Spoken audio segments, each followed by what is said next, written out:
And welcome in. Happy Friday, everybody. Welcome to the Nick Club Wrestling Happy Hour. I am one half of your host and normally your virtual bartender, but working remotely here from Linda T's Not So Airbnb here in lovely Seaside Park, New Jersey. But joining me, as always, is my tag team partner in life, my wife, Miss Nicole. Nicole, what are you having? Oh, you guys know me. Some Tito's, some orange, some cranberry juice. Mr. Nick, tell the people what you're drinking and our three things for the show. I'm drinking J. Lure 7 Oaks Cabernet, as per usual, as you like to say, but from a classy glass.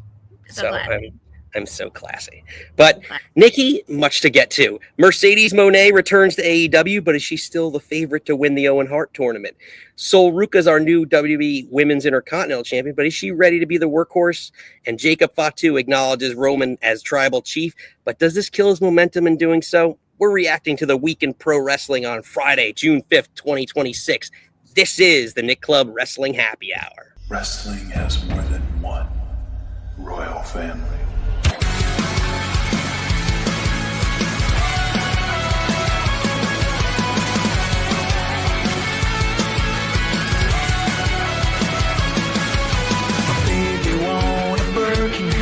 She's been telling me all night long. Gasoline and groceries, the list goes on and on. This 9 to 5 ain't working. Why the hell do I work so hard? I can't worry about my problems. I can't take them when I'm gone. 1, here comes the 2 to the 3 to the 4. Tell him bring another round when he better go. 2 stepping on the table, she don't need a dance floor. Oh my, good lord. Someone pour me up another shot of whiskey. They know me and Jack Daniels got a history. There's a party downtown near 5th Street. Everybody at the bar getting tipsy. Everybody at the bar getting tipsy. Everybody at the bar getting tipsy. And welcome back in, everybody. If you're new here, smash the old like and subscribe. You're regular, you know we love having you. Nikki, we got regulars coming in. We got Kat in the chat. I know we were a little late today getting on because someone had to get their hair did. Someone's a little. You gotta look good. You gotta look good. I chopped a lot of it off. But yes, we were almost. I know. Well, I should. Oh, Linda T. I should be down at there. Her not so Airbnb. But what do you say? I said I was supposed to be down there with you, but my mom had to go break her ankle and get surgery, so we're split up this weekend. I know we're split up this weekend. I know it's a big weekend ahead, but Linda T. taking care of us as usual. I mean, not so Airbnb. What's it? Meatloaf. You want some? Yes. I knew you'd go. Hey, Mom! The meatloaf! We want it now! The meatloaf! Ma, the meatloaf! Fuck! Never know what she's doing over there.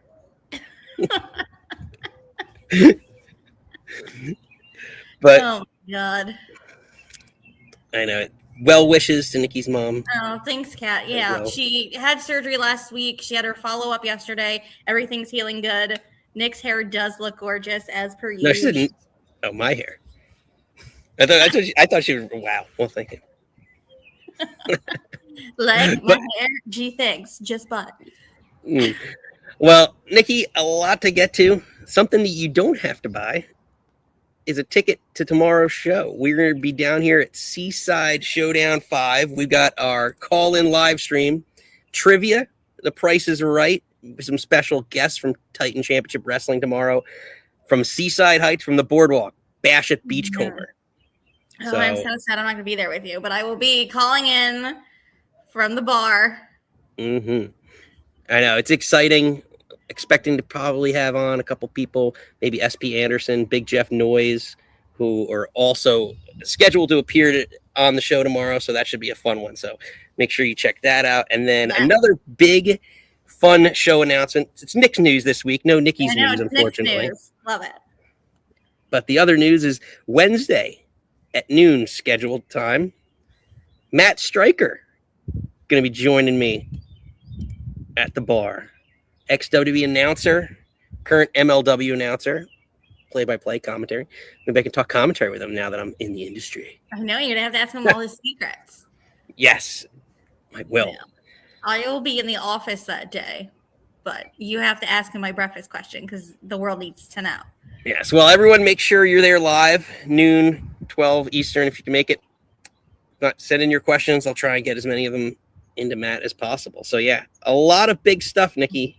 Yes. Coming on the show. But a lot to get to this week. Since we had a little late start, let's transition over to AEW. Nikki, let's hear from friend of the show and very controversial now friend of the show, Speedball Mike Bailey. This is Speedball Mike Bailey, and you are watching the Nick Club Wrestling Happy Hour. Why is he controversial? Well, because jet speed.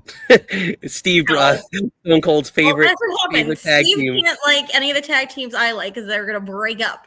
There is no jet speed. The jet speed crashed and burned really fast. Just like the Jets. The season ended. But they actually won a championship. I don't think they won the tag championship, though. Right? No, they had the trios with Hangman. And then the trio, from Hangman, it went to, I almost called him Sin Cara. Mystico. Yes. So, yeah, I mean, again, very, very disappointing. I thought they broke them up too soon. But their match was fun. Yes, well, we'll get to that, but we'll get to that in a minute. But yeah, let's take away the big takeaway from the week in AEW. Nikki, Mercedes is back in AEW, and Nikki, for the women's division, I just got a couple things to say. Money talks.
Nikki, Mercedes is back.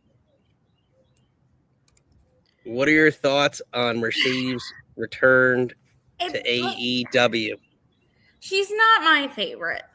Again, great in the ring.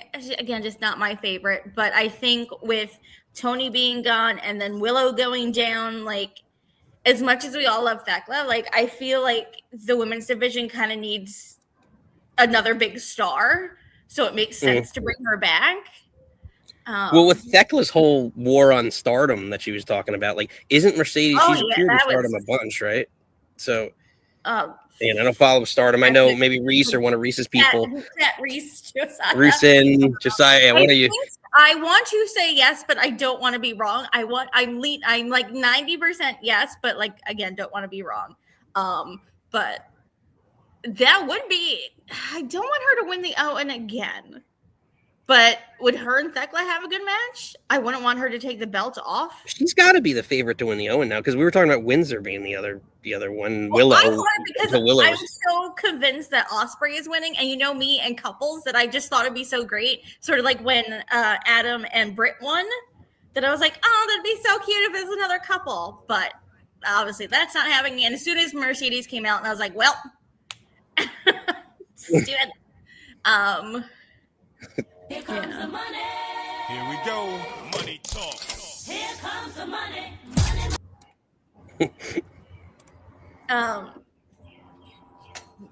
But yeah, they definitely. There's no one on the champs level. There's no one near Thekla right now. Like, I think losing Willow was a big blow, and they just they needed Mercedes. But I don't want her to take the belt off that club though. I think that's why they brought her back, not to take the belt off that club, but to elevate. Yeah, to give her a credible challenger. And yeah, like to Kat's point, yeah, there is no one right now in the women's division. Yeah. And like, as terrible as it say, here we are, what, a year and a half? It seems at least a year and a half later. Like Britt Baker is still as relevant, almost on the level of Mercedes. I would argue that if you brought her back and put her into as the challenger, that Britt Baker would have had the same type of reaction, credible challenger, because like you can only put Chris Statlander up there so many times, like Jamie Hayter, like we're done with all that shit, to be honest. Hey Chris B. Oh, hey Chris. I feel like me and you are in the minority of like Britt Baker fans. I feel like I don't know what happened backstage or whose cereal she shit in, but she seems person non grata over there. Yeah. And like, I don't know if her and Adam breaking up has anything to do with it. I hope not, but then she didn't. She had a backstage thing with Ospreay. So was it Ospreay or MJF, or was it both? Or like MJF. And like actually, might have been both. It might have been both. I think, if I'm remembering correctly, I think she had something with the MJF's now wife, and then MJF kind of got involved, and then Ospreay tried to be like the cooler head prevailing. I don't see Britt gonna be in AEW anytime soon. I would hopefully maybe whenever her contract is done and she can go to WWE, because I feel like WWE can also use her. Yeah. But I think you and I. Oh, that character? Are you kidding? Like, because she's like the DMD character, like how well she speaks and everything else. They could present her so well. Like during the pandemic, and she was in the wheelchair and she was with Rebel. Shout outs to Rebel. I hope everything that she's going through, prayers and thoughts to her, but like that was like a highlight. Britt was like a highlight back then, and then I know she went through some medical things, and then it never clicked again. But no, we'll see. But again, I like this return. I think it was much. I think we're all in kind of agreement. It was much needed for the women's division. She needs a credible challenger. I don't know whether or not. Yeah, I think she's got to be the favorite to take the Owen. I don't see anyone else in the Owen as the. I mean, unless you're going to say it's someone from Stardom, right? I would say, and again, I think she's cleared. She's good to go. But like Persephone, like she did take the belt off Mercedes. Like I rather, again, push your babies. I rather see someone like Persephone come in, even though like. Again, not gonna beat Thekla, but I would love to see that match. Yeah. But we'll see. Nikki, a match we did get to see was, in fact, Jet Speed. Yep. Kevin Knight, in his first, I guess, real foray into being heel, joins up with the Don Callis family. And Don's teeth goes fucking flying. I know, that was the best part of the night. And the announcers all lost their shit. So what? I'll start with this, if I may. Just like why? First off, we talked about this last week that the heel turn with him was absolutely stupid and unneeded at this point in time, because I didn't think there's too many baby faces in AEW to begin with. And then this just reeks of desperation to me. Like, we don't know how to guide him as a heel, so we'll just throw him with Don Callis.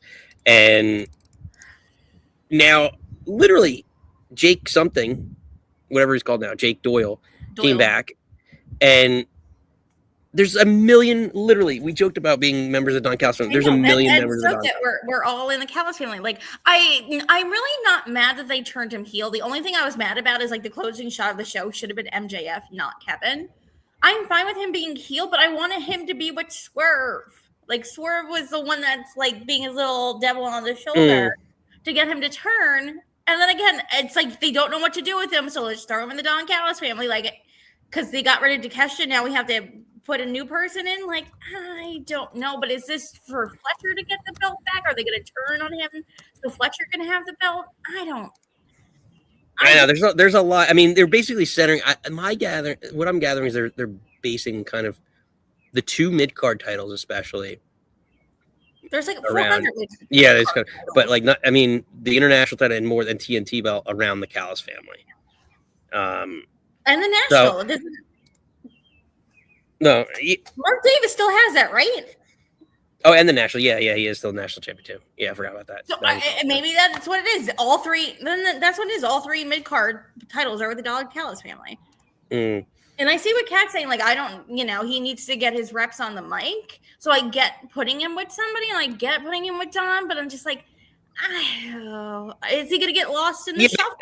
To Nikki's point, you put him with Swerve. You have Nana, and you have Swerve. You could have protected him with. I think there's other talkers he could have found. For him. So I get. Let him. I know he was a face, but like a Hurt Business, like with MVP, that group would have been great for him as a face. Yeah.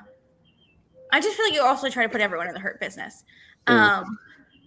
Like I get it, but I don't love it.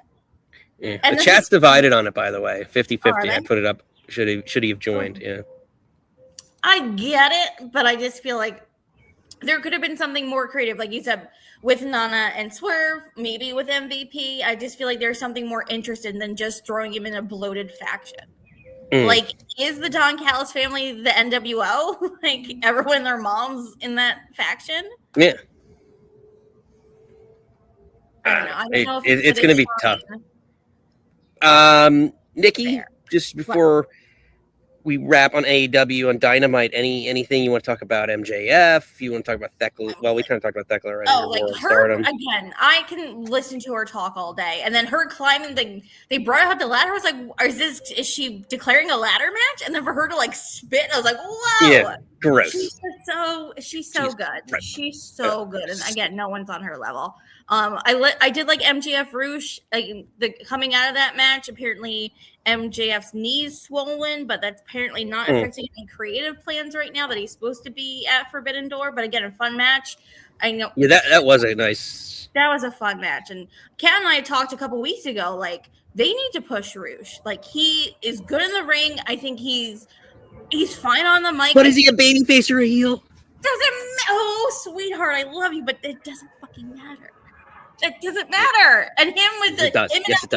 Like, it absolutely does. It absolutely does. Not. It does not. Well, again, in this match, he was a baby. I think if we have to, he's probably more of a baby face against MJF. And then like Andrade seems to be more baby face. God. Yes, Kat, it does not, baby. I love you more than anything in the world, but it doesn't matter. It doesn't matter if your face or heel. Unbelievable. Bubba, it doesn't matter. They had a great match. Everyone won. Fair enough. Yeah, no, it was a fun match. Again, as expected. Also, kind of a fun match to kind of bookend Dynamite with the Ospreay match with. Obviously, as expected, Ospreay also but that was fun advances. Too. The callback, obviously the history there. Yeah, I mean, honestly, I'm surprised because when they came in, when it was Mark and Fletcher, and then Mark got hurt and Fletcher got pushed to the moon, and it's like, what are they going to do with him? And I thought he would flounder a little bit, but like they're actually pushing him pretty strong. But you knew Ospreay was winning. Yeah, I mean, I think that's the story. Ever since he made the Wembley comment, Wembley. I can't say it every time. It just sounds weird coming out of my mouth. But anything else before we put a wrap on AEW and move to a couple other promotions? We got a lot to get to. The only side note, I love Renee. She can't wear her hair like that. It's not. Nikki's. You know how much I love Renee Paquette. That's not a key look for her, but I love her forever. And that's like my one regret of not going to see her when we could have at big event. Fair enough. Well, Nikki, someone who is not at big event, but friend of the show, Big E. Let's hear from him before we transition. This is former WWE champion Big E. And you're watching the Nick Club Wrestling Happy Hour. Kat, no, not hating. I love her immensely. As a friend, as a woman to woman, I want her to know that she does not cute. She does not look cute with that hair. Like this is slick back. It's not a cute look for anybody. I love her immensely. She's gorgeous. Don't wear your hair like that. Sorry, we weren't transitioning to class in Italy. I meant to do a soft transition. We're doing a soft transition. I asked you if we could talk about this because, goddamn. Oh, yes. So last Saturday, after Clash of Italy, ironically. But what may be the match of the year, we were wondering when this might happen. Mask versus Mask. El Grande Americano, the original El Grande Americano, takes on the secondary El Grande Americano, and we finally found out who the OG El Grande Americano is. Let's take a look back.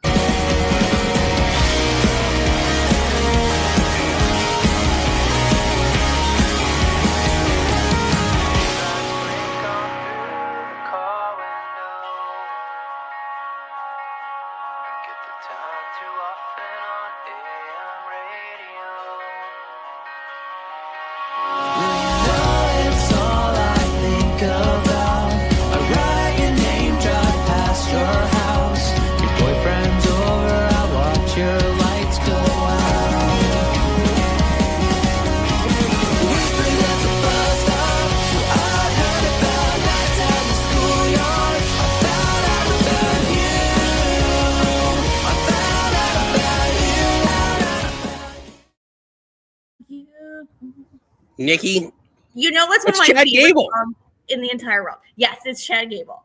Yes, everything about this.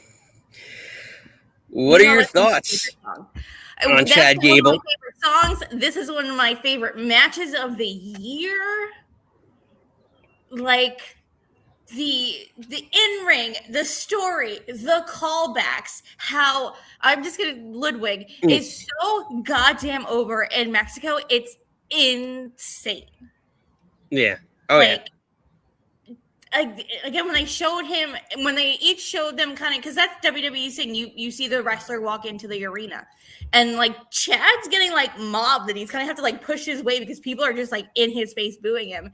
And then Ludwig has the immaculate outfit. He has the Mexican flag. He does it. He knows all the things. And if you go back and listen to his interview with Chris Van Fleet, I think it's last year. I don't think it's sort of right after he kind of took over as Americano.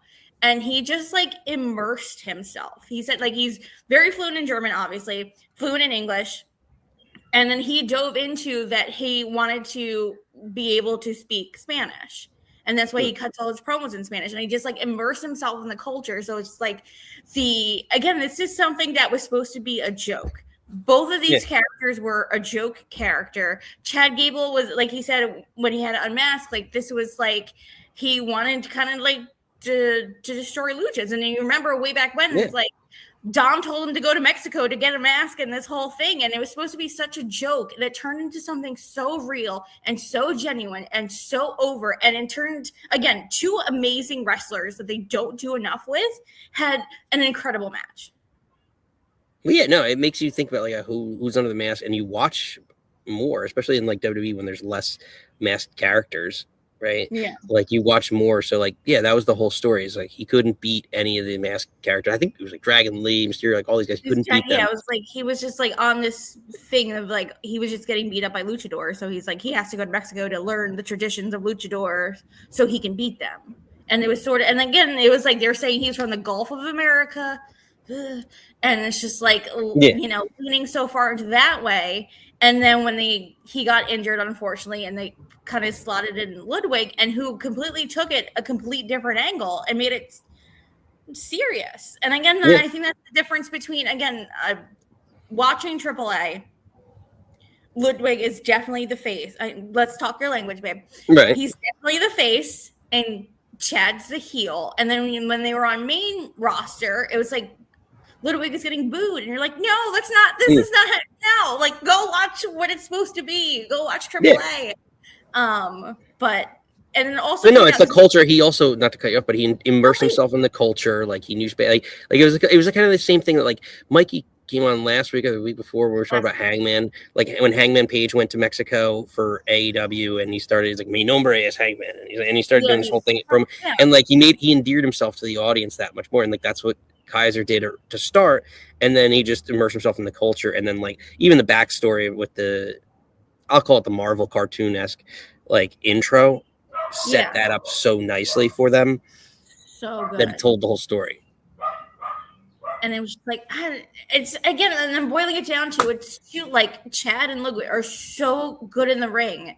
And again, it bring the callbacks like when obviously the Creeds came out and Peter Dune and Tyler Bate came out, and then they had Pimpinel came out, and then Ludwig's girlfriend came out, and it was just like all these little callbacks. It was just like that didn't feel like too forced. Like you think about like, you know, I yell at WWE all the time, and it's like there's too many run-ins, too much. But this like it didn't take away. It like propelled. It added.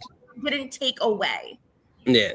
No. And like I agree with that, because I feel like that's always a nitpick. It's like too many false finishes. Like I also agree with that as well. But it's just like, this is WWE, and SmackDown, Raw, all the pay-per-views. Like, I think this is match of the year for WWE as of right now. Again, if you're thinking about, again, your WWE, your sports entertainment, there is the whole wrestling aspect, and goddamn was there a story. Chat's divided on it whether it was match of the year or not. So I think WWE match of the year. I don't know, because the matches from nothing week, like it's two different things. Again, I think the story was there for this match. Again, my match of that was Swerve Bandito, and yes, there is a story there. There's a little bit, but it obviously not to this. Right. So it's, again, what do you want in a match? Do you just want the nitty gritty wrestling part of it, or are you a WWE kid that has some story? So it depends. It's like, again, that's why I love wrestling. It's all different flavors, and I wanted to take a little spoonful and taste all the flavors. But this, I love this. And again, I hope this means something for Chad. I want him to, whether he comes back and faces Ludwig again, or he's Chad Gable back in WWE, like, he's good, and I'm worried like he's not to be pushed again. And well, we'll see where he goes from here. But there's a lot of shakeups probably coming over the summer and into the fall season, so we'll see. But also on that undercard, like Phoenix Laredo Kid, that was a super fun match. The War Raiders won the tag belts back, fun match, but I think that Pagano and Pagano and what's his face? Psycho Clown. They're gonna do a thing. I know people are like complaining that like it's too WWE that the War Raiders got the belts, and I hope War Raiders can put over like other people there. But I'm excited for the card on Friday, because it's gonna be Bailey, Lola, La Catalina versus Los Toxicas. Yeah. Wait, here. I'm looking forward to that match. No, it's gonna be good. So we'll see, but we'll save a little bit more of that for next week or later. I know, Kat. We'll Ray Phoenix get a nice victory, but Laredo Kid, but a fun match. But Nikki, let's move along. Let's wash Triple A clean and move into Clash in Italy. And what better way to do that with a typhoon? This is WWE Hall of Famer Fred Ottman, and you're watching Nick Club Wrestling Happy Hour. Yeah.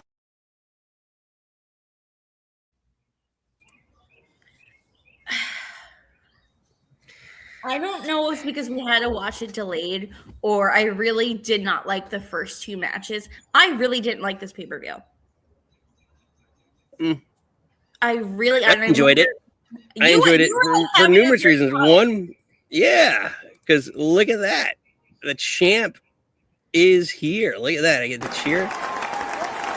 You're welcome. You're welcome, ladies and gentlemen. Here. So I'm the new champion, 4-1. But you're still up on the year. Not bad. So you changed the rule. So you're the overall winner for the year, but you're not the winner on the last pay-per-view. About AEW for Double or Nothing. Wrestlers can win more matches throughout the whole year and not be the champion. That's how that works. So confused. Ask Tony Khan. These rules to me. You change them every week. I don't change them every week. I tell you the same ones. You just forget them every week. That's how that works. You're so full of shit. Unbelievable. So full of shit. Unbelievable. I know. I try to be optimistic. Try to be optimistic about this show, but honestly, the first two matches like soured me on this pay-per-view. So, do I need to do it for you? Do it. We haven't done it in a while. Hated it. Yeah. You hated it, but I liked it. I liked it, especially before. No, you lead this, my love. Well, let's lead with the big takeaway, because Nikki, I'm not letting you steal anyone's sunshine, because Sol Ruca is our new women's Intercontinental.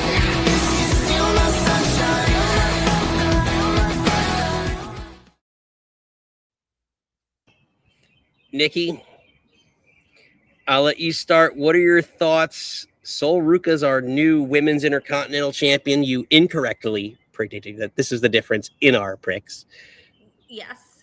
I love that Becky had her working boots on. I feel like if she's into the match, she'll make it work. And I feel like I don't really know why we had the thing at Backlash again, just to lead into this, but maybe match of the night for me again, because I didn't like the first two, and like Brock and Kick Rocks, and I hated the last match. But I hope then let's take Becky out of this, and if she goes after Jessica Carr, whatever. But I again, push your babies, put this on her, get her the reps, get her the screen time, and then kind of have that mid-card division revolve around her. Around Sol Ruca, you mean? Yeah, she's a champion, so she's no, I think there's a lot of, and even I don't know if you saw on Twitter, Natty already invited her to the dungeon. Give me that. Give me a dungeon Natty Sol Ruca match. Because again, Natty's dungeon is invite only. You have to get an invite from Natty or TJ to be able to work at the dungeon. Yeah, so like, if but I still want that match. We all want that match. Like, come to me, little girl. That's so creepy. Come to me. But I feel like Natty sees something again with Maxine. Like, I wish they did so much more with Maxine. Again, like, I know she's green, but again, I say chip in a chair, push your babies. Like, you don't know what they're capable of. You know, like I watched Becky on Steph's podcast last night, and it's like Becky came out fucking river dancing, like, hated it. And then again, you give her time and time and time, and you break her fucking nose, and she's a star. Like, yeah, no, I mean, she's very predicated on spots. So, and I thought the way that they worked, especially the finish of this with the manhandle slam into the soul snatch, like how she did it, was well executed. Like, there's ways you can do it. It's tough for her to execute that move. That's why I said it, like, consistently, and some people are just not going to know how to take it. And like, even in the beginning, it was like, oh, when she missed it into the armbar, that spot was planned and it was supposed to look like that. And I thought it looked fun. Actually, I thought that looked good. Yeah, like, and I thought like a lot of what she's been doing is just improving. Like, it was a smaller stage, smaller scale, and now she was able to kind of perfect those spots. And now here she comes back, and she's with the tops. Yeah, you know, top woman in the game, and she's able to have a good showing, and put her over. I picked her partially because I thought, all right, I'm going for the belt. let me beat you. But I was a little surprised myself that she won. But I wonder where this is going to go in terms of, like, does Becky, because with all the women's Queen of the Ring tournament, like, does Becky still hover around the Intercontinental title scene? Does, like, she's going to have a match with Lyra. They already, kind of teased that on Raw, and they're going to actually be in that fatal 4-way in the women's Queen tournament. So I don't know. It'll be interesting because I could see like Becky not leaving the mid-card scene. I could see, obviously Lyra stepping up, maybe Bayley, obviously Lyra and Bayley are a tag team. So there's a lot more they can work around Soul. And Bayley had a great match with Soul. Remember it? Was Saturday night's main event? Yeah, we don't see this last hurrah match. So, like, let her get a couple of those under her belt where people start getting behind her and she can get confidence, and that'll be good. Yeah, and I think Becky's is, again, I'm the one that waves the flag for Becky. I just think at this point, like, she's had 3 times. I want her out of that scene. I'm ready for her to do something. And if it's just like a side quest with her and Jessica Carr, fine. But, like, I kind of want her out of the IC scene. Because, again, it should be your young kids. It should be your workhorse. It's not, and she's not, because she definitely is a workhorse. But I think it's time to do something else with her. Fair enough. So, there's 2 other matches that I know that you're going to be upset with. I'll start with the one that you probably will make the quickest work of, because he always tends to do quick work. Brock Lesnar. Brock Lesnar defeats Obafemi. They're 1-1. So we did have, it's funny, I saved the chat from the last show, and we had the over-under at 6 finishers, I think it was. So he hit the over. It was 7 F5s. Yeah. Again, I knew he was gonna win, but I can't pick him. But I just feel this undoes everything that happened at Mania. And Mania is your fucking Super Bowl. So why would you do something that completely undoes everything? Because they're gonna do it. They're gonna do it again at SummerSlam. Is that gonna be Brock's final swan song? I don't know. I was just. I mean, he also put him through the table too. Like, there was a lot. Femi took the biggest concern that I have about all this is not that, like, it undid anything at WrestleMania. Like, it's just an emotional decision. Whatever. People faked their retirement before. We talked about Mark Henry, AJ Styles. Like, it's not a big deal on that front. But I'm more worried about Obafemi has been built up so big that I don't know what else you can do. Like, after you take 7 F5s, like, how can anyone else beat you? And I think someone put that, and I reset. I completely reset when I say NXT compared to main roster. But Ricky Saints hit, I forget what move he's using now. Not the Roshan. Is this Rochambeau? But like one Rochambeau and got a victory over Oba. Now again, context is different, and you reset when you get the main roster. But now you've set him up as this almost unstoppable force, and I don't know how they're going to be able to book him moving forward, keep him away from the world title. And then when he gets to the world title scene, how you don't put the belt on him aside from crazy shenanigans. Like, there's a lot. I'm just worried they built him up. I think he's going to be in the finals of the King of the Ring. And I think Brock's going to cost him. And I think that's what leads to the match at SummerSlam. Again, like, he won the match. Again, he came out, beat everybody up, and still did his little dance pose. Yeah, so he still looks strong as hell. He still looks strong. It's just like, to me, it undoes Mania. But again, sorry, go ahead. I was gonna say, from strong to stupid. Gunther had his foot under the rope. Cody Rhodes does get the victory, but Gunther did have his foot under the rope. Would open the night, and it looks like Cody Rhodes is retaining. But we will hear from Cody tonight on SmackDown. So I anticipate that this feud is far from over. And just Nikki, we talked about this. Like, he said he was going to promise to choke Cody Rhodes out, and he just looked like an idiot in this whole. I don't. My hair's stuck in my glasses. Excuse me, sir. He's like, excuse me, sir. Mr. Official. Mr. Official. You screwed me over. I don't understand. I'm fine with Cody winning, but then I almost called him Walter. Then Gunther should have came in and choked him the fuck out anyway. Why is our little baby ref like, nah, like I say to Cheese, like, and he just walks away? Go back in there and pummel Cody. That's made me so goddamn mad. Yeah, no, it would further storyline. I expect that tonight on SmackDown, we're going to see Cody come out, talk, and either Gunther comes out or he just did what he did from the last couple of weeks and, like, runs from the stands and chokes him out, and they keep this going. I wonder if it'll last till SummerSlam. I guess it would, but I guess it's and that's what I would let Gunther take the belt there. But go ahead. because they are still overseas. So I think SmackDown is happening or already happened. Again, I was getting my hair did. I haven't seen anything. I would like Gunther to be the one to take the belt off him.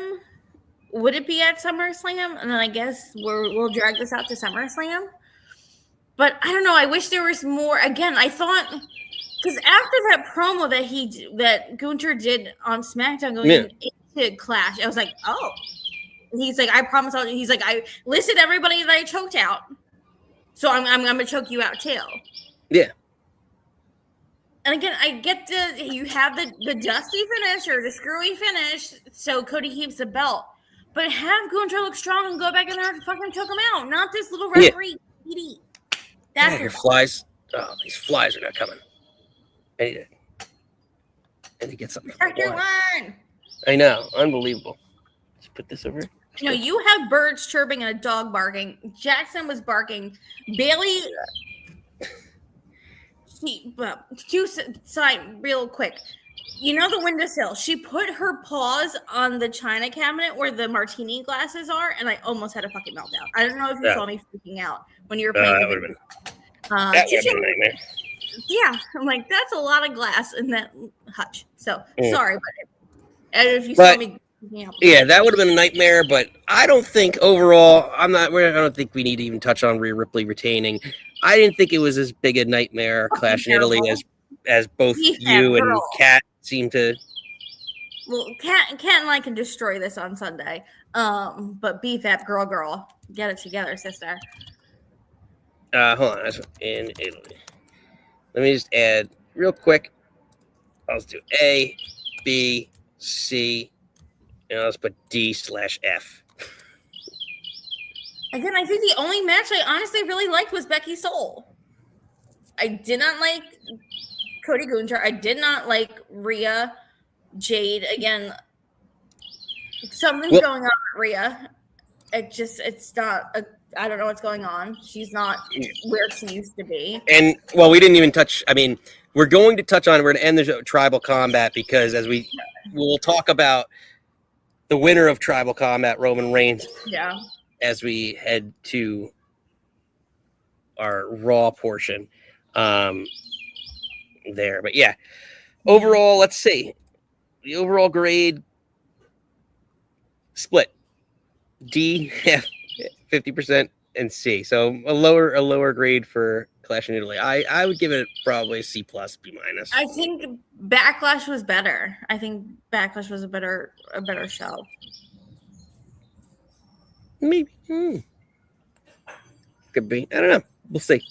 I thought that. Yeah, no, that I agree. That I do agree. Sorry, I was thinking about this. But, Nikki, let's move on as we get into Monday Night Raw.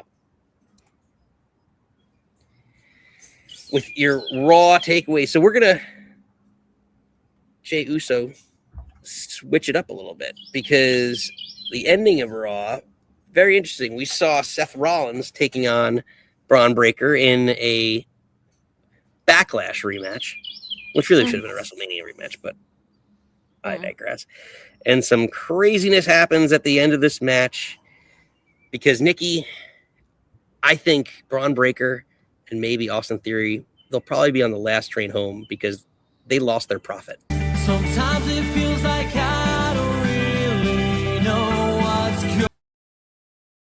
What a fucking throwback, babe. Jesus. Yeah, you like that?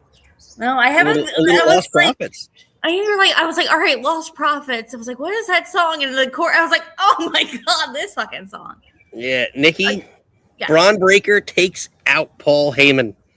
Good for Paul for still taking fucking bumps like this. Well, last year it was the power bomb from the Bloodline. Yeah.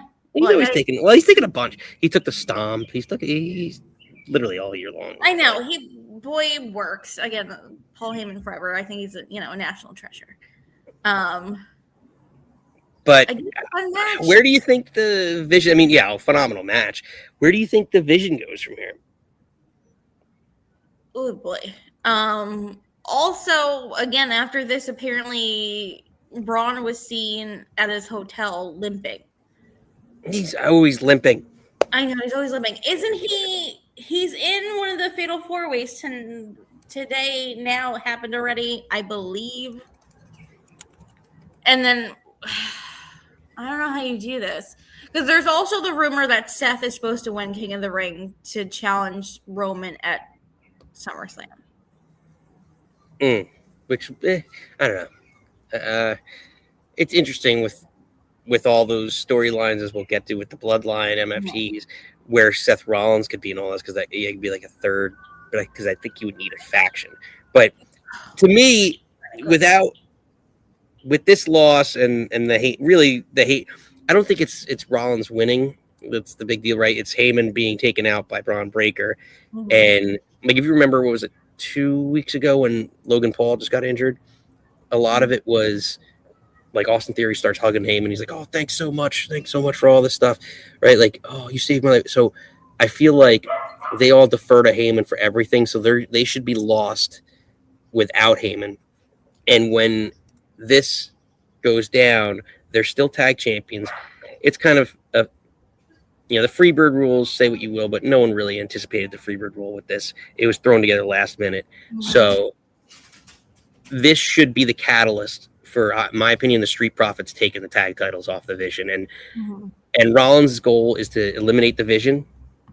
Let him do that. And kind of to your point too, if that's what happens, and over the course of the next 6 weeks of the summer, and he ends up winning King of the Ring and challenging Roman Reigns, that's the perfect kind of arc for him. As, hey, I just took down one group, now I'm going to go take down the Bloodline because this is what we've talked about, because I've already taken down the Bloodline, right? Like, I've already was part of Cody's run and taking down the Bloodline, so now I know they're getting back to where they're at. I don't know. That could be a nice segue to it. I think the loss of Paul Heyman is signaling the end of the Vision. I think the Vision's over by end of summer. I mean, it would make sense. I think there's just been too many injuries. There's just this faction's cursed. I don't know if someone was mean to Danhausen backstage or something, but I don't know. Go Knicks. I would see them. I know. Isn't that game already started? Isn't that happening like right now? It's happening in an hour. Okay. It's probably 8:30 yet, so we got a lot. Go Knicks. Again, I was bebopping between Dynamite and the Knicks. As soon as What's His Face came out, I was watching the Knicks because I can't and I won't. But yeah, I think at this point the Vision just we need to move on. Especially if the rumor is true and Seth's supposed to win King of the Ring, then what's the point of the Vision? He created it, then got kicked out of it, and then beat them all up again. So it's like, if Seth's going to move on to a new program, then to me, the Vision's done. No, it's true. Yeah, it has to be, because that's his story arc. That's the only story arc that makes sense at this point in time.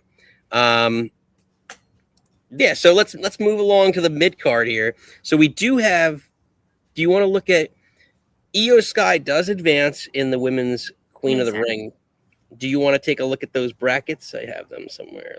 We got the bracketology, babe. King, Queen. Okay. That was right before it. Unbelievable. Here we go. Queen of the Ring bracket. So we got the match that already happened. So Io Sky does advance, taking out Roxanne Perez, who also on Raw had a little bit of a pouting session with, as I said to Steven, you get what you get and you don't get upset. Yeah. I know, baby. Couple minutes. And essentially, they're planting the seeds of the Judgment Day.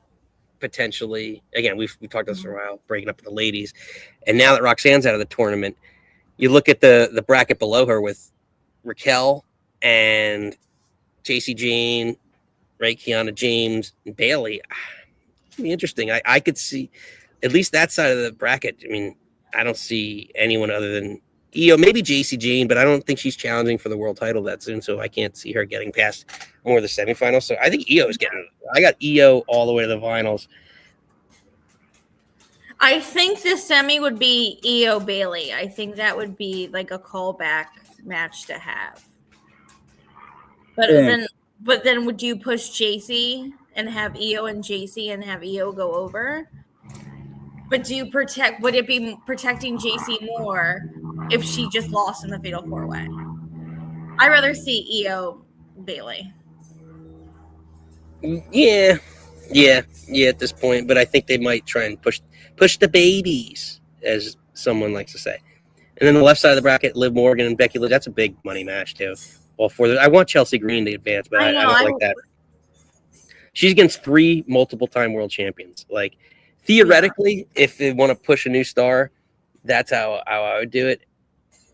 And then again, like the women's Intercontinental title, well, kind of a little bit of the women's IT title, and then the Cargill Flair feud is going to continue.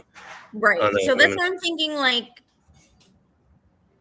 honestly, I don't love Liv Morgan being in this match. I get she did that promo and at the post show or whatever. I don't love it. Like, you could slot in another girl there. I don't know why they're doing jack shit with her. It really upsets me. But could you see, like, with Bliss and Lynch and Morgan, they all take each other out and Chelsea can prevail? Honestly, I sort of see it being Bliss Charlotte, and that's how you break up that group. Ooh, that's an interesting one. I see. Like, to me, I could see if you're Charlotte Io. I could see Charlotte. I mean, no, sorry, Chelsea. I could see Chelsea Io in the finals. I would love that. I could see that happening. I don't want to see JC Jane there, but could see that as relevance. I don't know. Again, it's, I'm team push babies. Speaking of babies barking, Amazon's showing up, so it's gonna get messy. Could your final be Charlotte Bailey and run that back? Maybe, but Jackson doesn't like that either. So I don't know. I agree with Jackson. Yeah, not a fan. Well, let's take a look quickly here. Men's bracket. As Oba Femi, we talked about Oba advanced. Yeah. So we got Oba advancing, so Solo, Carmelo, and Penta out. That same side of the bracket, Dom and Braun against Trick and Damian Priest. That match is actually going on tonight on SmackDown. So I could see Dom as king of the luchadors, actually being able to just work his way into the finals. I don't know. What do you think, Nikki? Again, I don't really love, like, title winner. Like, again, Trick as King of the Ring would be great, but he has a belt, so I don't think you necessarily do that. Honestly, the bracket makes the least sense to me. Like, Mysterio has a belt, Braun Breaker's sort of up and coming, Williams has a belt, and then Damian Priest is doing. It's star-studded. They put a lot of stars in the bracket. That's kind of how I took it. But I think it's more like an old school, but there's fatal 4-ways, which is crazy. Yeah, I think Dom's losing that belt to Ludwig in September. I don't see Dom winning this, to be honest. I don't know. I would think Break would win it if he's. On the men's side, I have honestly like Dom has a nice gimmick for it. Other than that, I have no one. And like when you mentioned with Rollins, like that's the only thing that tends to make sense. I mean, I'd like to see Saints do something, but it's a title shot. They're not going to give them that. Again, I feel like an old school kind of like this. The King of the Rings used to be an up and coming kid. Like having Mello and Cody at SummerSlam, and obviously maybe Mello doesn't win, but have a good showcase match. Yeah, it would be. That's what King of the Ring used to be. But now, when you throw the title shot in there, which I felt like the first time they did it was with Brock Lesnar when Lesnar won 02, I think 02, and he faced The Rock. But it's the men's gonna be a little bit harder to predict on that front. Yeah. But Nikki, before we get to our main event, which opened Raw, do you have any other Raw takeaways you want to, or Raw things you want to touch on? It's not necessarily a Raw thing, but when you show that bracketology, and that's how we kind of found out, and now it's kind of been more public. But Finn got moved to SmackDown, and Rhea's there, and Priest is there, and they're tweeting all sorts of stuff. Like that's how we sort of found out that he got, and then it's like, oh, he got traded or whatever they fucking called it. So, and then I don't know if we're gonna have like maybe on Monday we're gonna have like a SmackDown kid. Like, are they going to? Yeah, maybe. Flip a SmackDown kid. But I'm also fine. I'm very fine with Finn going to SmackDown because I'm glad he's out of the Judgment Day. Like, I'm done with him and JD. I'm done with that. So I think having him on SmackDown can be a fresh start. Again, him in would he U.S. title? Did he have? No, he was just the IC champion, right? He didn't have the U.S. Someone will correct me. Who? But Mello? No, I know Mello. I'm talking about Finn. Oh yeah, no, the IC. I don't think he ever won the US. But I think it's a good freshening up for Finn to go to SmackDown. Steven thinks Priest is about to turn heel. That's an interesting one. YouTube been talking too much. Everyone's turning and I know. I'm turning everyone heel. Turning. But there's no team on SmackDown unless you're gonna drop it. Again, my first thought it was like Miz and Kit because you know how much I love a Kit Wilson. But like, whatever. Who's on SmackDown? Tag teams on SmackDown. Fraxium. My hair's stuck in the glasses again. I literally like. There's God. The tag team division is terrible. Well, I don't know. They might be getting more. No, they're not. Well, they're supposedly investing more in the tag division, but we'll see. We'll see, Nikki. But there's more things coming. There's more members coming to the Bloodline because the Bloodline, Nikki, we live with it, is strong as ever because Roman Reigns taking us back to Clash in Italy. After Tribal Combat ending up on top. No interference, which was kind of surprising because the first Tribal Combat match that had no interference. But a little surprising, but yeah. Well, go ahead. I know it's a surprise about it. I'm surprised we didn't. I assumed at minimum we'd get an Uso. Yeah, I mean, well, they were at ringside at the end, and we thought maybe an angle was coming, and it bleeds us into what opened Monday Night Raw as Jacob Fatu is a man of his word. He acknowledges Roman Reigns as tribal chief. He found a reason, Nikki. He found a reason to fit in. Tribal combat. I knew what I was getting myself into. I knew the consequences. I knew the repercussions, and I knew what would happen if I lost. Hell, I've been taking L my whole life.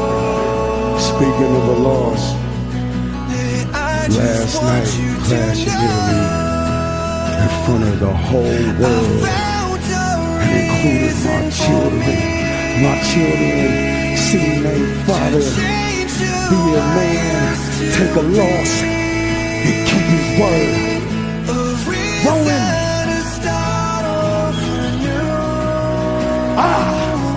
acknowledge you. I found a reason to show a side of me. Jacob acknowledges Roman. He doesn't know this now, but he loves him. I don't like that song. I don't like this. This is complete opposite from the last one. Don't like this song. Don't like this segment. Don't like any of this. I feel like. Are we playing? Are we back in 2023? Like, we're back in this bloodline bullshit, and I don't want to be here. I don't like this. Yeah, it's very interesting booking because I thought he would lose, walk out, and even after Clash in Italy, like he walks out with them, and he just looks like they called him the neutered dog, which I was like, oh great, now he's already sounds like an idiot. Yeah, I didn't love that either. And then he comes out on Raw the next night, and I'm thinking, especially with the shot of the MFTs looking at him like, what are you gonna do? Like almost like I love the idea that Solo brought him in and he eventually knows that he's the guy, right? Yeah. And if you need to do a rogue Samoan bloodline, he's a perfect person to lead it now. He's taken out the MFTs. He's proved he's this renegade. He could do whatever he wants. And the opportunity was there on Raw to just let him, as they throw up the ones, just go after them all again and let him get fired and maybe take a week off TV and come back in the similar veins of like what we've seen with the Shield, Nexus, like all those groups that would just NWO back in the day where they would just come through the crowd. You can't stop them, right? He's proven he can't be stopped by even just the Usos, right? And Roman alone. Like let him do that and let him bring in members that we haven't seen before into this Berlin, or let Tama be with him just because they respect him for going against the family and he's willing to believe in his words and believe in himself that much, right? Yeah.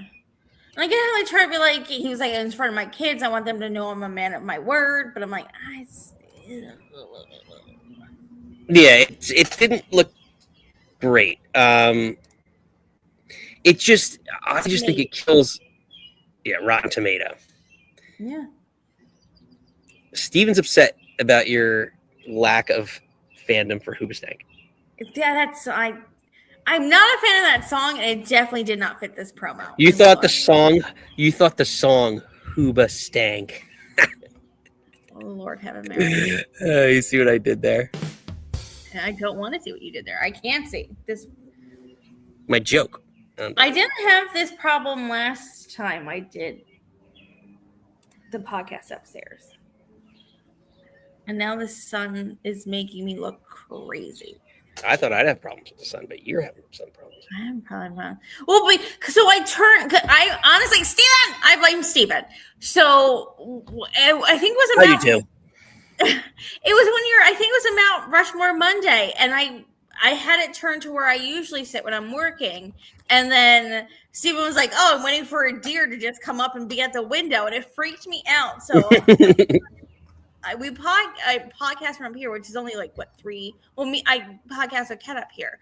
But I turn it this way. So I'm like, I don't want some people looking at the windows. I'm like, you can see our non-decorative living room. But now the sun's right here. Yeah, anyway, so the dynamics of our living room. Unbelievable. Yeah. So we'll see, Nikki. But I like the idea of Roman leading a rogue faction, but it doesn't look, unless they're doing some weird slow burn where he's like in it, which I don't like, reluctantly. Which the promo kind of showed that, like, in front of my family. But like, I don't want a slow burn on it if you're just trying to buy. Like, there's only 2 months to SummerSlam. I don't think you necessarily need too much of a slow burn. You could have had him. You could have done that angle over the course of the next 2 months to get to SummerSlam, in my opinion. And if the rumor is that it's supposed to be Seth versus Roman, do you have Jacob cost Roman?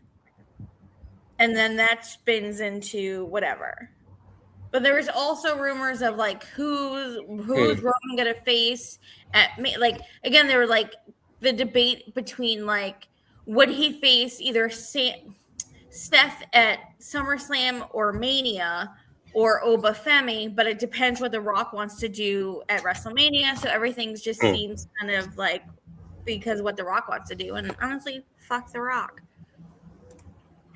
Yeah, but it might end up being, because everyone, I know you don't necessarily want to see it, but it is a match a lot of people do want to see, myself included. Rock Roman? Yeah, Rock Roman.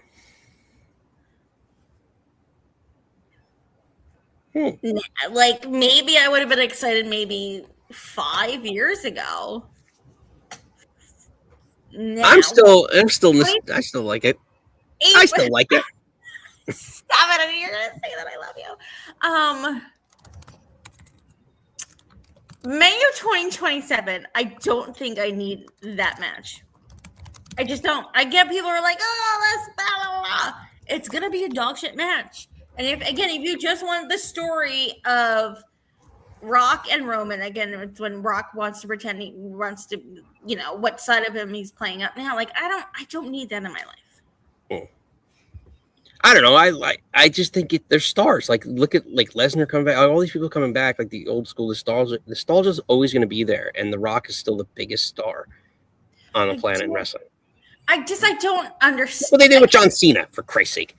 I'd rather John Cena than The Rock. And that's so crazy to me because, again, like so much of me growing up at the Attitude Era was watching Rock. I feel like I felt more sentimental about John Cena, who, when I came back into wrestling, was the fucking worst. But, like, I care more about John Cena than The Rock. I really don't like The Rock. I didn't like him then. I don't like him now. I don't like his fucking movies. He was the worst part of the Kevin Hart roast. No, I thought he was good. But I just think you're overly hating. And The Rock's not happy with you. So, Nikki, you know what The Rock thinks about your stories and your creative. You think it's bad creative. From the bottom of my heart, man to man, fuck your story.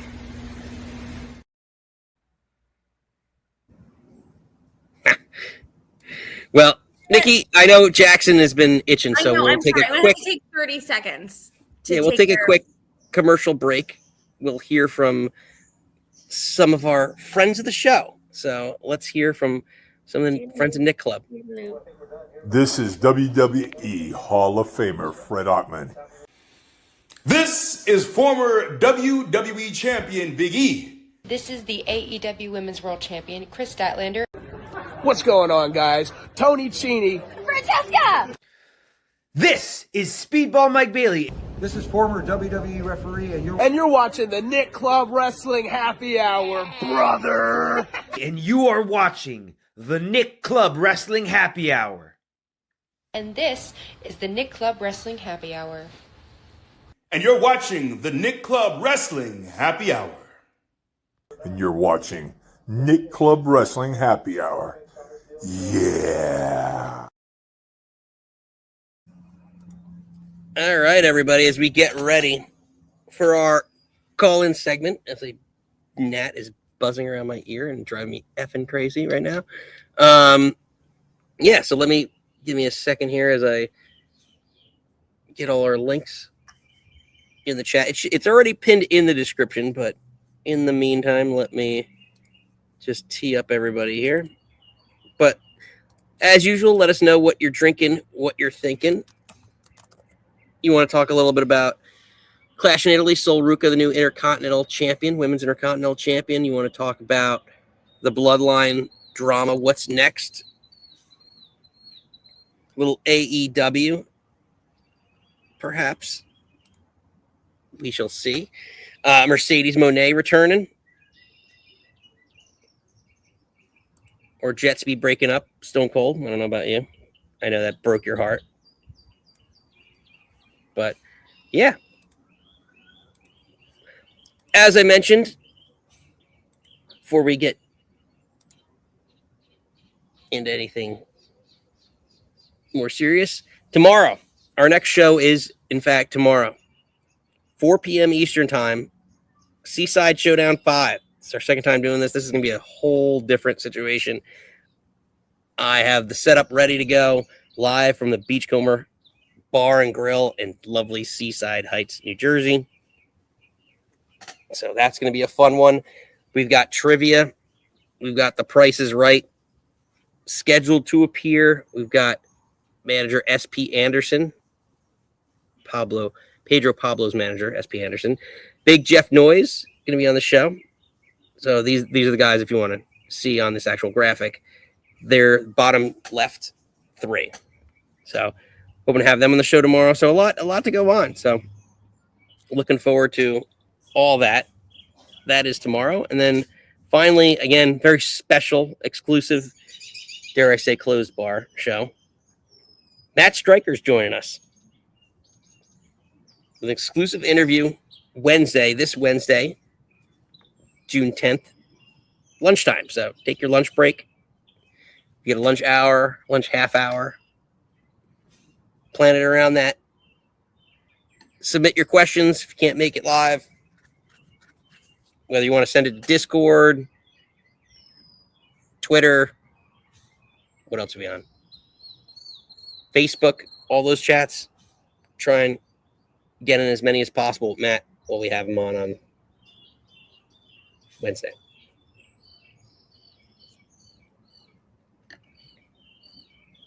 All right.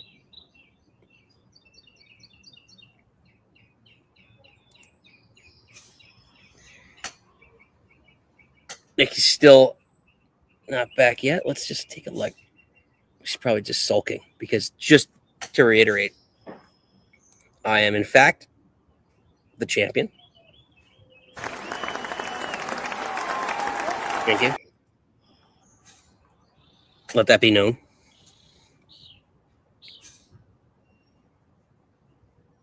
And just to reiterate, because everyone seems to misunderstand the rules. Just like AEW or any promotion, you can have a lot more wins throughout the year. And that's why I shouldn't put the belt there. I think that's what really throws everybody off. I'm just crediting her for a great year so far. It's not over. We're not even, almost halfway through the year. But just like in WWE, the reigning champion, hey, if I have more wins, you win the belt. That's how it works. So I don't want to hear any garbage about these rules. For the record. But that being said, it is, in fact, as I mentioned, that time. As Nikki slides back in here.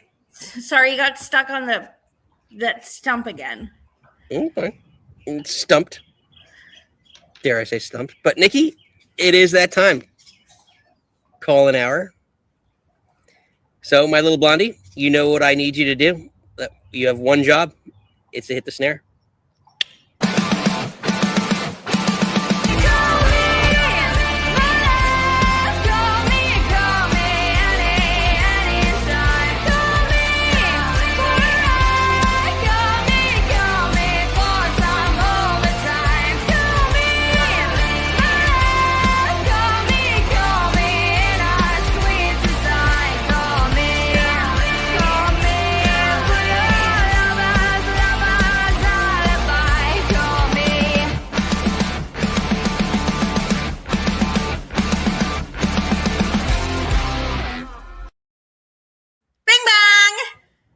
Bing bong.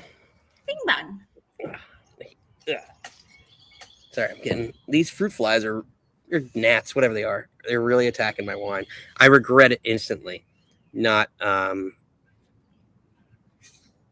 don't know. I don't know if beer attract more. I feel like you need like a sippy cup then. You need one of the CJ sippy cups and not an open container. That's true. That's true. I don't know.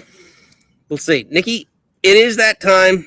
I know we got started a little late, so it might be throwing a little people off. So let's mix it up a little bit. Hit them hard. Early. Get it. Name and he appears. I believe in Steven.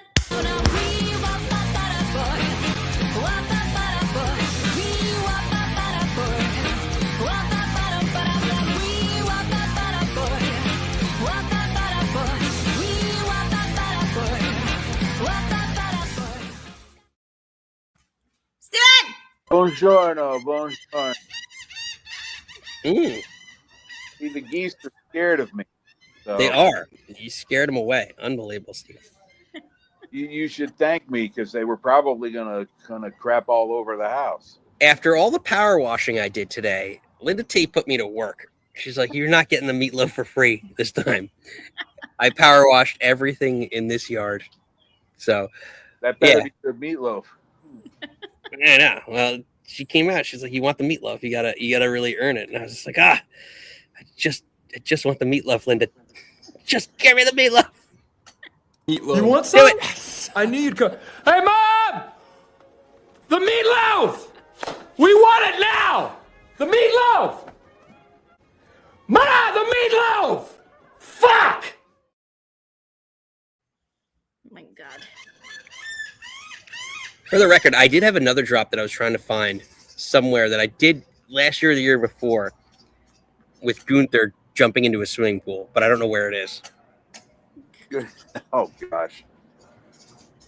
But I will find it. I digress. Anyway. Steve, what are you drinking? What are you thinking, buddy? Okay, I'm thinking you power washed all that stuff and it's supposed to rain tomorrow. No, it's not down here. Down here, hold Sure? on. This fucking guy. Like if this thing's gonna be outside. Son of a bitch, it just changed. It was perfectly fine. Hold on. Yeah, Steven is supposed to be exactly where it was last year, so. Cloudy at 4. So I brought a little tiny umbrella that'll keep me safe from everything. Cursed. Unbelievable this weather. Where's a Hurricane Helms drop when you need it? Did you have one? Oh, what's up with that? Yeah. Did you no. have one? No, just the stand back a hurricane's coming through. That would have been a better one. Oh, God, I don't think it's going to be that bad. Jesus. Save that for Money in the Bank, because you know that's going to be all under threat of a hurricane. Oh. I'm sure down there. Oh God. Ooh, yeah, September. Yeah, that is Oh God, I didn't think about that. All we just need. Listen, if that's the case, Samoa Joe and a poncho. Yes, yeah, like just for one night only, do a forbidden commentary door of Samoa Joe just in his little poncho. Sad. He should have missed opportunity to sell ponchos too for WWE. Did they not? Like that would have been an awesome merch idea, right? Like, how could you not think of something? It's so simple too. Ponchos are cheap as shit. That's making lemons out of lemonade right there, because you know he wasn't happy to be there. Nope. There's a good name for it. There's a good clever name that someone's going to think of. Yes, indeed. I digress. Steven, what are you thinking? All right, so mask versus mask. Mm-hmm. Holy cow, that was amazing. So good. That was amazing. And the I know we collectively don't really care for Uncle Dave, but his star rating for the match, yeah, there you go. His star rating for the match came out today. Yep. And you know, it was 5.75. Called it arguably, you know, one of the greatest WWE matches of all time, and maybe an all-time great match overall. And then he went and gave the same star rating to Ospreay versus Mark Davis on Dynamite. That sounds about right, because you knew. I feel like a lot of it is like it. I hate to say, there's politics in everything, right? But like, it's like you knew that like it was kind of a precedent. It's like, all right, I did one, I got to do the other. You got to compare something. But yeah, the politics is, I mean, it's known that he does not like Taker, so that the AAA match would probably have gotten a higher rating had Taker had nothing to do with it. So wait, doesn't he only do 5 stars? No. Oh no, he's gone all the way up to 7, and I think a couple of times beyond. I thought it was only. Then what scale are we using now? I'm very confused. 10? It's Uncle Dave's scale. Whatever the hell he feels like. Yeah. It's typically 5, but he's been known to go above and beyond in special cases like this one. I feel like once you do that, you just diminish all credibility. Yeah. Ospreay and Omega and Okada seem to get most of that, but that was mostly when they were back in Japan. But still, you know, and you know, I thought I had forgotten that was the night. I was watching a movie And then I switched over to YouTube to catch up, and this was just starting. Like they were in the middle of their intros. Yeah. I'm like, okay, let's catch this. I'm like, wow, what a ride. And if I were Ludwig, allegedly, yeah, no one knows who's under that mask. I was shocked as anybody that was Chad Gable. Yeah, that was such a surprise, man. Dude, this guy, first off, just before you, not to cut you off, but like Chad Gable could survive anything. He survived a gunshot wound to the head from the Wyatt Six and still on WWE TV. And everyone, yes, and also Shorty G and a gunshot head, and he's still fucking going. Also, can't take credit for this because I read it on a tweet. Like literally, every one of his proteges survive every single release cut. Like for the last 10 years, if it's safe 5 years, like literally every one of his proteges just stay around forever. So I digress. But, Steven, go ahead. Yeah, but seriously, if I were allegedly Ludwig, I would never leave. I mean, I know he's based out of Florida and just goes down there for the show. But honestly, be treated like a hero everywhere he goes down there. And come on, everybody's in on the gag, and that's fine. That's probably better. But still, just like everywhere he goes, he gets treated like that, or he can come back up north and be on Main Event every other week. Yeah. Yeah. So I would not do a thing. That's also. And it's funny because you could see through the mask. That's probably the most I've seen him emote in a match at all. I understand his character is supposed to be this stoic, very stoic German guy. But wait, German? Yeah, German. Yeah, German. But just an amazing performance. And this whole thing conned so many people on several levels. But I appreciate it. I mean, they found a way to have the main event of a major PLE, or whatever label you want to put on it, to be Chad Gable versus Ludwig Kaiser. Yeah.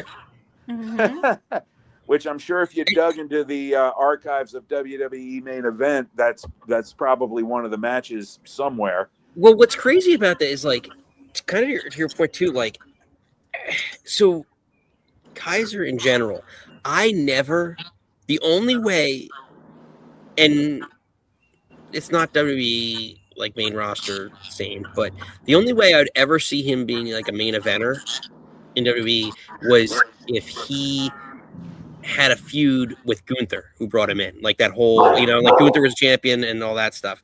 And that's kind of how I saw him elevating to potentially being a good mid-card talent at best. And it is AAA. It's not WWE main roster, but to your point, this elevated him to a level that no one could have ever anticipated he'd get to.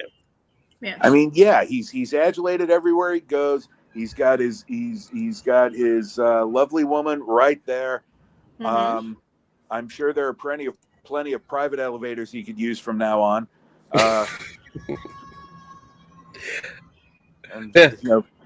We won't get into that because it's still, we still don't know exactly what happened. But nonetheless, he wants to avoid racist pricks. Just take the service elevator in the back. Nobody knows it's there. You can have it. Yeah. I honest to God, I would just move down there and never leave. Yeah. At this point. But here's the guy. Yeah, they got Chad Gable and Ludwig Kaiser to headline a major show produced by Pete Dunne. Yep. Side note before I finish this point, sign that man to a producer contract and bring him up north. Michael Hayes seems to have a really nice eye for potential producers, Rude and now Pete Dunne.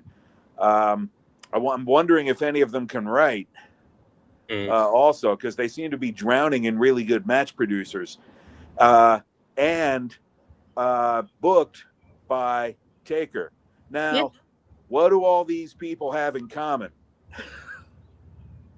And it's AAA.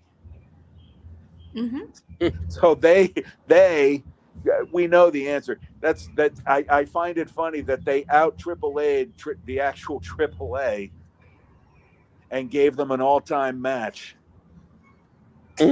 That's a, that is, but I mean, they took from the culture, applied it to their own experience, and we got, we all got an all-time great. The audience went nuts over it. That was part of this. That was an amazing part of the scene too. The audience just like was in from the beginning, and that was one of the hottest crowds I've seen since I think the Puerto Rico backlash. Yeah. Amazing. No, for sure. Steve, what else you got? I've only really got one other thing, which is because it's 5 minutes to 8. Okay, this is Mental Health Awareness Month, and it was reported this week that AJ Lee had a provision put in her contract that WWE would pay for, probably messing this up a little bit, would pay for her mental health treatment. And I think that should be standard in all of WWE/TKO's contracts going forward. I agree. Could not agree more. Yeah, absolutely. I mean, I know the life's like, it's not 300 nights on the road anymore, which was certainly taxing. So it's a little bit of an easier schedule, but than just a few years ago. But still, everybody has their struggles one way or the other. AJ Lee wrote a whole book about it, and it's well on the record. And I think this really should be included in the contracts of of at least every in-ring talent. Well, it's health in general, right? It is mental health yes. is part of health, and the second part of it is too, like, more so than most professions. Like, everyone deals with it to a different level. Like, we all have social media, right? Like, you have Facebook, Twitter, whatever. But they're on such a heightened microscope and platform that, like, something like that, like the amount of, and again, like, people talk about like tortured artists and things like that all the time. And it's like, a lot of people do things like art, music as a creative outlet, and wrestling is, I consider wrestling that. And like, that's kind of the same extent, like when you're talking about like people's outlets and how they do things and like how they make a living, like, yeah, it should be incorporated in the country. And especially for someone like this, like, I don't know, I know the music industry is very similar but different in like how they pay out stuff, but yeah, like, I would think the same thing for the music industry. Like, music industry and the entertainment industry and wrestling should all be on the same par with all that stuff. Like mental health, physical health, like all what you put your body through. And to some extent, like, I would agree, like professional sports, right? Like NFL, NBA, whatever. Yeah. I was actually going to say that, despite what Dana White seems to believe about mental health. Steven, you'll appreciate this. There's, oh my God, the story just came up yesterday as this is going to happen because the fire alarm's going off. But are the Russians invading? Did you go down into the bunker? Maybe. It's the sound of the alarm. This is just a distraction of sorts. Somebody heard my first point about the AAA match and took it the wrong way. And in fairness, I probably could have put it better now that I'm thinking about it. But my point real quick was about, there's a player that I don't think it's the Dodgers, Steve. It's not your Dodgers, but that gets re-signed every year by... No, I think it is the Dodgers. Is it the Dodgers? Yeah, he gets signed because he has a mental health issue, and for the last 3 or 4 years, to make sure he has health insurance, they re-signed him. Okay, the wacky wagon reached its point. No, I muted myself just to try and get a response from you all. That's funny because I used to go to an ice cream place that whenever somebody would order the dish full of 1 scoop of every flavor, that's the noise they would play, and they would parade it around the whole restaurant. Kat is right. Steve, you and Kat might be like kindred Dodger spirits. Amen. Yeah. I'm pretty sure. Yeah. The Dodgers breaking ground in MLB. Yeah. Like that. And yes, every team should follow if they haven't follow suit if they haven't already. Absolutely. Steve, you got anything else, or you want to make your last shot? No, I'm now thinking I should grab my passport and head for the border after that. Steven! Oh man, Steven, last shot before you get out of here. Just a non-wrestling point. Anybody who's ever had to empty out a house, especially one that doesn't belong to you, I felt you this last couple of weeks, and I'm very tired and just really rough. Sorry, babies. Yeah. Chipping away at it. And if there's anybody who would like to buy a very large Lowry organ, if not know of a place where it can be donated. No, it's an actual keyboard. Yeah, I know. As soon as I said it, I know. No, an actual keyboard, electric organ, and stuff.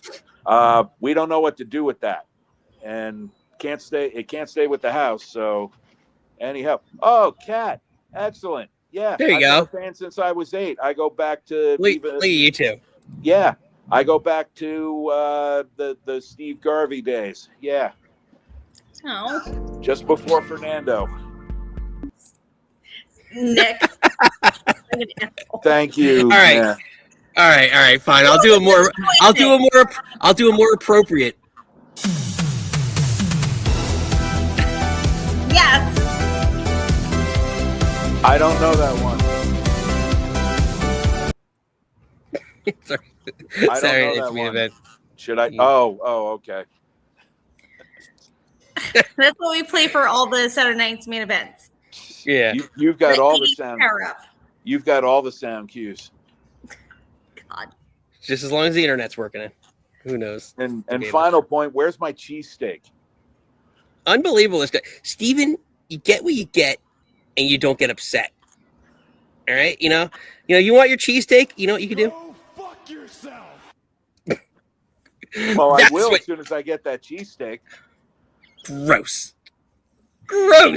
What you think it was for? Where I get my hair done is an hour away. Unbelievable. If those of you who don't know, as Steven makes a gracious exit, we obviously ran the show late because Nikki was getting her hair did. Little prima donna. And literally, it's in Matawan, New Jersey, and we live in Warren, New Jersey, and it's 50 minutes from door to door.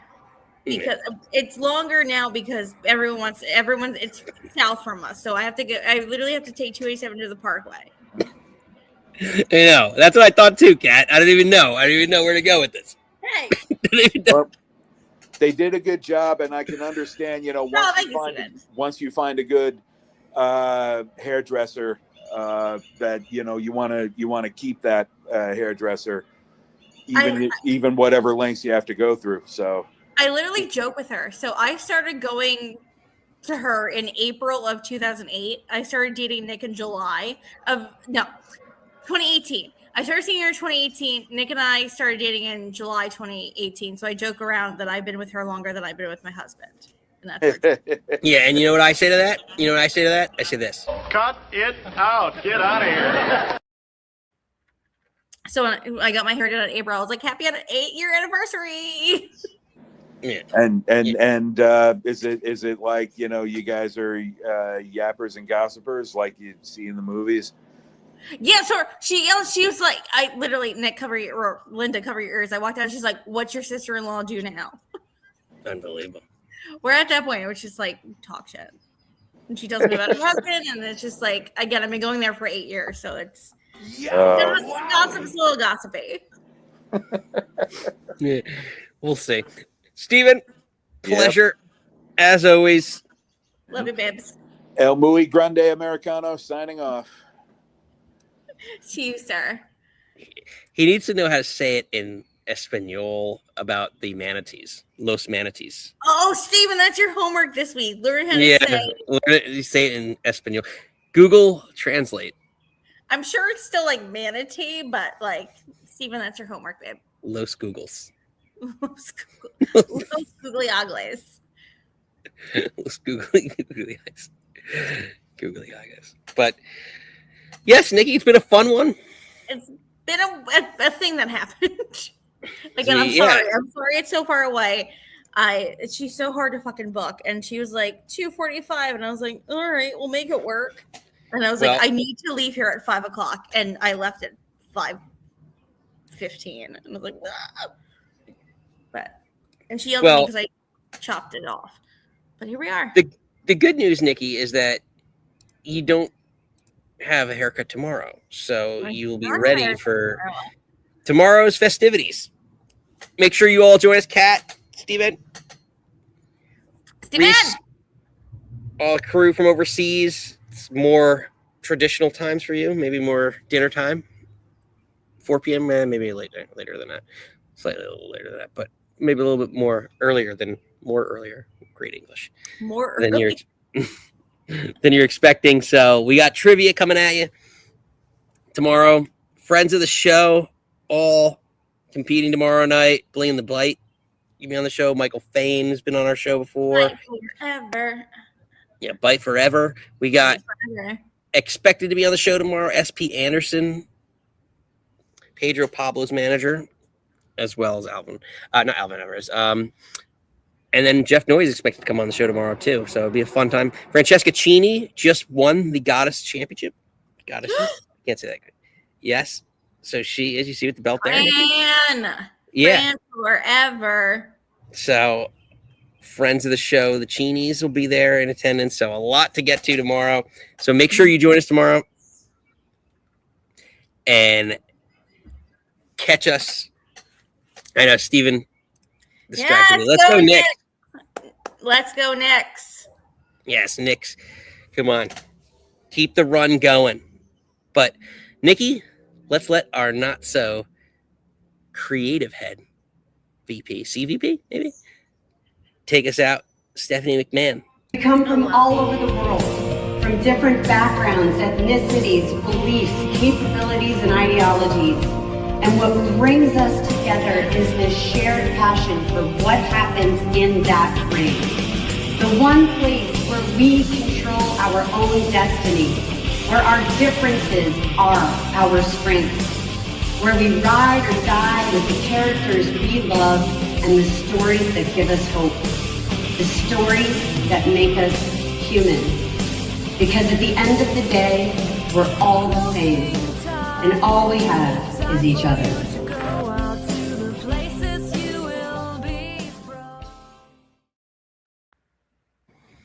Pleasure, as always, everybody. Thanks for joining us. Kat, everyone in the chat, chiming in, Chris B, everybody. Steven, as always.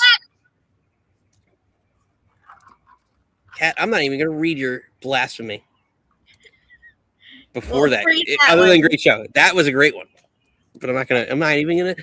We are Nick's house. We are a Nick's house. Nick Club. Knicks. Oh, and get ready. If the Knicks win, just get ready for what this channel is going to have. Kat, I might have to send you what we do if the Knicks win. So just a little hint there. But until next time, until tomorrow at 4 Eastern, you do not have to go home. But you can't stay here. Goodbye.